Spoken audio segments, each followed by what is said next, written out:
Hello guys, and welcome back to The Sims 4. Welcome back to another speed build. We are doing what I'm calling the academic brownstone. Today it's the fourth brownstone in our series, and it's the last brownstone that is going to be designed to be like pre-lived in. Somebody's already here, if that makes sense. So the people I was designing for was either like two teachers or professors or a teacher and a professor and their dog, approximately. Or it could be a cat, you just have to add in a couple cat things. So I wanted like vaguely academic vibes. I wanted kind of that like 90s, early 2000s contemporary, the beige home, you know, that everyone wanted there for a while, not completely updated, not necessarily super old and vintage, just kind of maybe a little bit dated. Right, teacher salary was kind of the idea, but also maybe that like they don't spend a ton of time at home. They're either out traveling or doing research projects, or they're always at school, you know, that kind of thing. The kitchen took a little bit of work to figure out the kind of layout and what I wanted, and it's kind of what kicked off the whole like, oh, we're doing beige vibes. I got it. We're doing beige vibes in here. It took quite a bit of time. And it's funny because I like figured it out and I was like happy with it, and then I realized, oh, but I need access to the basement. I didn't give myself that. So later on in the video, you'll see that I end up renovating the kitchen again. Not massively. We just lose some cabinet space. And it's kind of an interesting, like the backdrop, the backsplash and stuff are all a little bit different because, like I said, I kind of wanted to go with that like beige vibe, that sort of like mid, you know, that like that 2000s era where like reality shows were the thing, and there was all these weird ones like they were like sending kids to go to farms to learn to behave and stuff, and everyone had like the beige house with like the patchwork chair, but it was like intentional, and the big armoires with the TVs in them. That was like a little bit the vibes here. That was what we were kind of trying to go for, and it took a little while back and forth to get there. The living room's a little bit wonky. But I think it's a fairly realistic layout. The layout of the house in general, it matches some of the other brownstones. It's not a new layout. We just try to do something new with it. But the living room ended up a little bit wonky because I wanted like a big couch, but there wasn't really space for a big couch, and I put a window seat in.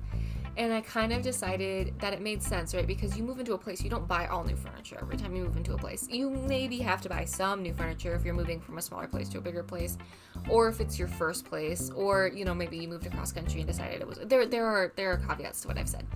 But in general, if you're just moving to your next place, you're bringing a lot of your furniture with you, and it may not fit perfectly, and it may be an eventual, like, you need to upgrade or something. But I kind of imagined they had this big couch, and they moved it in, and it just didn't quite fit, so they did the most efficient layout they could find, but maybe it's not the most efficient layout.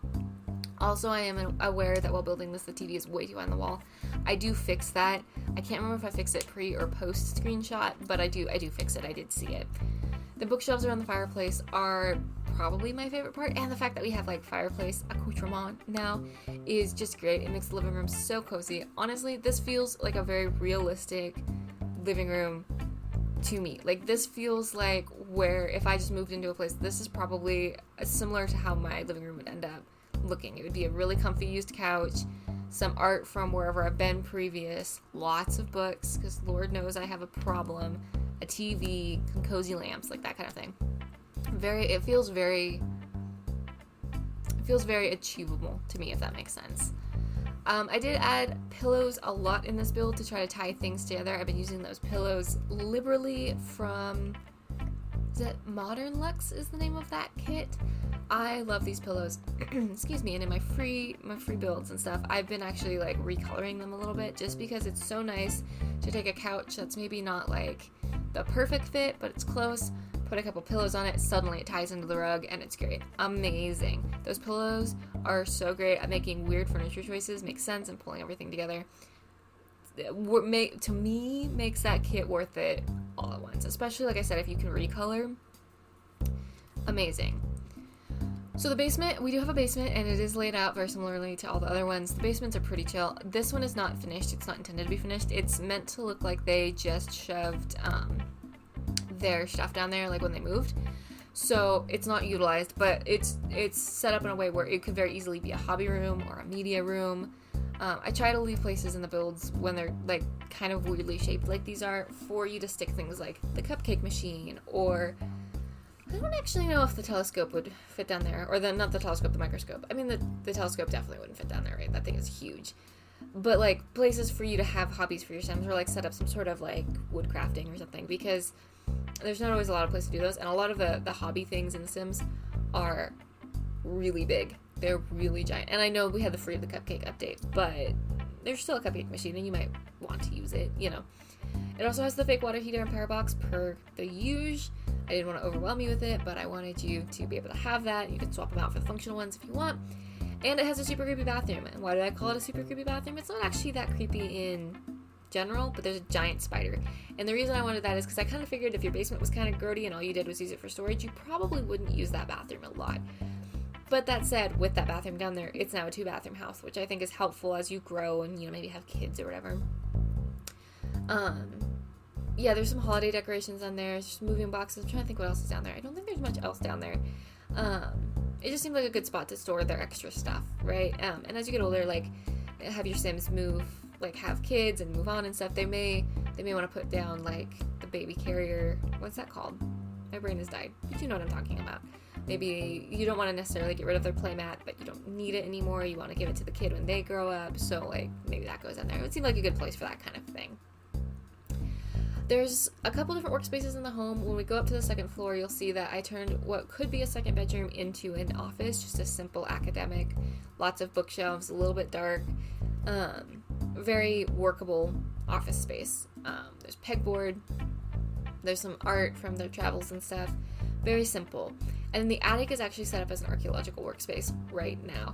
It could be set up as anything. It could be a secondary hobby space. It could be your career space for whatever you need. You know, if your Sim is an athlete, maybe you turn it into a gym. If your Sim is a photographer, maybe it becomes a photography studio, something like that. But I sort of thought it would be fun to pair the archaeological skill with the idea of a professorship.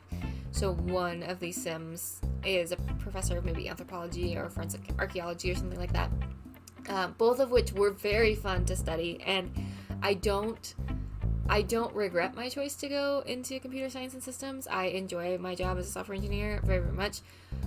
But if money were no object, I think I probably would have ended up being like, I really loved forensic anthropology. I thought that was so fun. Yeah. Anyways, so I thought that would be fun to channel in this build. Have a workspace where it's very clear that they're working. They've got Indiana Jones vibes. Although, having said that, for me, it wasn't even Indiana Jones vibes. I had a really fun anthropology professor, and my favorite professor of all time was my history professor. And both of them had offices that felt straight out of a movie. My history professor, it was dangerous to go in his office because he had books stacked everywhere. There was a window in that office, I think, but Lord knows you couldn't see it.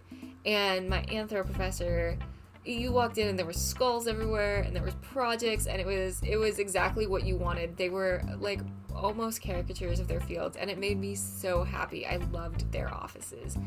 And it always made me laugh too because they were very serious about how their workspaces looked and felt. But then you'd go into like your sign language professor's office and you could tell it was a space for him. It was where the computer was. And if I recall, the only piece of like personalization in that office was a picture of his daughter. And I was like, oh, she's cute. Congrats on, the little, and he was like, nah, she's changed. And that was all he said. And I was like, I just tried to be nice and make a compliment, but I don't actually, anyways, I always think about that. I'm like, it's funny that, my two favorite professors took great pride in their spaces.